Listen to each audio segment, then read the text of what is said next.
నమస్తే, welcome to Suman TV. నేను మీ యామ్ని. ప్రస్తుతం మనతో ఉన్నారు ప్రముఖ ఆధ్యాత్మికవేత్త డాక్టర్ అనంతలక్ష్మి గారు ఉన్నారు. అమ్మతో మాట్లాడి మనకున్న సందేహాల గురించి అడిగి తెలుసుకుందాం. నమస్తే అమ్మా. నమస్తే అమ్మా. అమ్మ, ఇప్పుడు శ్రావణ మాసంలో మీరు చెప్పారు సోమవారం చాలా ప్రాధాన్యత ఉంటుంది అని. అదేవిధంగా శనివారం కూడా చాలా ప్రాధాన్యత అంటున్నారు. ఈ రెండిటికి ఏంటమ్మా అసలు శ్రావణ మాసంలో ప్రత్యేకత? మీరు అన్నట్టు శ్రావణ మాసం అనగానే మంగళవారాలు, శ్రావణ మంగళవారాలు, శ్రావణ శుక్రవారాలు అనుకుంటాం కానీ శ్రావణ సోమవారాలు, శనివారాలు కూడా చాలా ప్రాధాన్యం కలిగినవమ్మా. ఎందుకు అంటే సోమ అంటేనే సా ఉమ, సా ఉమ. సా అంటే కూడుకున్నవాడు, ఉమ అంటే పార్వతి. పార్వతీదేవితో కూడుకున్నవాడు ఎవరు? శివుడు. శివుడు.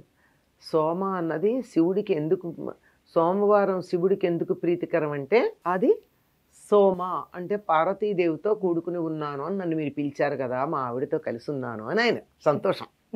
అందుకని సోమవారం నాడు శివుడికి ఎక్కువగా సోమవారం శివాలయాన్ని కడతానండి అంటూ ఉంటారు. కారణం ఏమిటంటే శివుడికి ప్రీతికరమైనటువంటిది సోమ. ఇది శ్రావణ మాసంలో కూడా సోమవారాలన్నీ శివుడికి ప్రత్యేకంగా అర్చన చేసేటటువంటి సంప్రదాయం ఉంది. చాలా శివాలయాల్లో శ్రావణ సోమవారాలు స్వామివారికి అభిషేకం చేస్తూ ఉంటారు. ఇళ్లల్లో కూడా కొన్ని ప్రాంతాలు, ముఖ్యంగా ఈ తెలంగాణ ప్రాంతంలో కొన్ని ప్రాంతాల వాళ్ళు కొంతమంది శ్రావణ మాసం వచ్చిందంటే సోమవారాలు చాలా నియమనిష్టలతో ఉంటారు. చాలా నియమాలు పాటిస్తారు. తప్పనిసరిగా గుడికి వెడతారు, శివుడిని ఇంట్లో ఆరాధిస్తారు. ఏదన్నా ఒక ఇది ఉంటే కాస్త శివుడికి అభిషేకం చేయడం లాంటివి చేస్తారు, లేకపోతే కొబ్బరికాయ కొడతారు, పూజ చేస్తారు, ఒక్క పొద్దు కూడా ఉంటారు శ్రావణం. ఎందుకంటే శివుడికి అని. శివుడికి ఏం చేస్తారంటే మామూలు పూజ.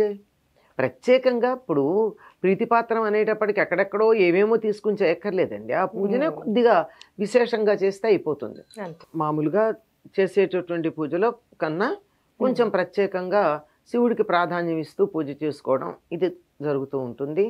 నిత్యం అభిషేకాలు అవి చేసుకునే వాళ్ళు ప్రత్యేకంగా చేస్తారు. ఎందుకు అంటే శివుడు దక్షిణామూర్తిగా ఉన్నాడు, అంటే విద్యాప్రదాతగా ఉన్నాడు. శ్రావణ మాసం అంతా వేదాధ్యయనానికి ప్రాధాన్యం ఇచ్చేటటువంటి నెల. అందువల్ల శివుణ్ణి ఆరాధించినట్టయితే చక్కగా వేద విద్య బాగా వస్తుంది అనేటటువంటి ఒక విశ్వాసం వేదం చదువుకునేటటువంటి వారికి ఉంటుంది. మిగిలినటువంటి వారికి అందరికీ కూడా శివుడికి చాలా ప్రీతిపాత్రం అని చెప్పి శివుణ్ణి పూజిస్తారు. అలాగే శనివారం వచ్చేటప్పటికల్లా శ్రవణ శనివారాలు ఇవి చాలా ప్రాధాన్యం కలిగినవి. ఎందుకు అంటే శ్రవణ నక్షత్రానికి ప్రాధాన్యం ఉన్నటువంటి నెల శ్రావణ మాసం. శ్రవణ నక్షత్రం వెంకటేశ్వర స్వామిది. పైగా శ్రవణ నక్షత్రానికి అధిపతి ఎవరు? శనేశ్వరుడు. శని యొక్క ప్రభావం పోవాలి అంటే, శని యొక్క ప్రభావం అధికంగా ఉండేది ఎప్పుడు? శనివారం నాడు.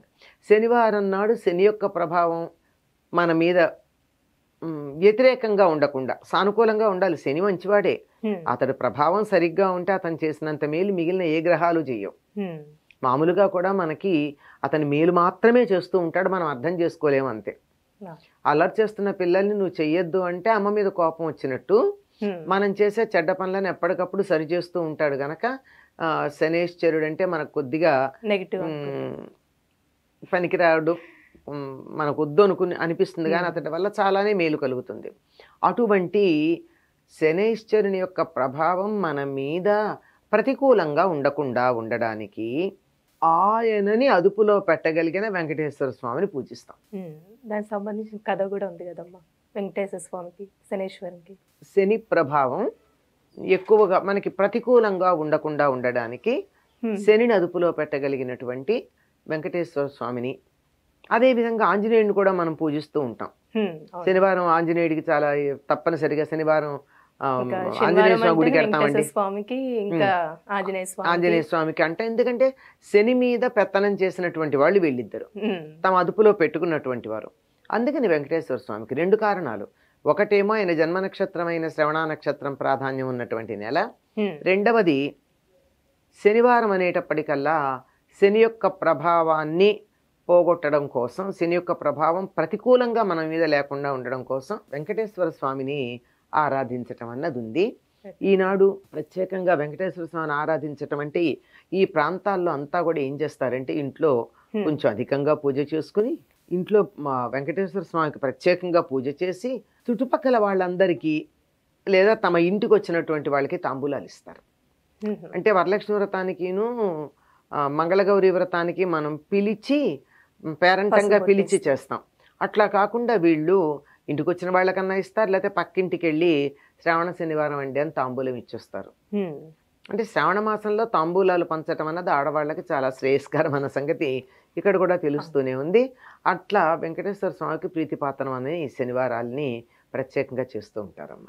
అమ్మ, మీరు అన్నారు శ్రవణ నక్షత్రంలో వెంకటేశ్వర స్వామికి అయితే కళ్యాణం చేస్తారని.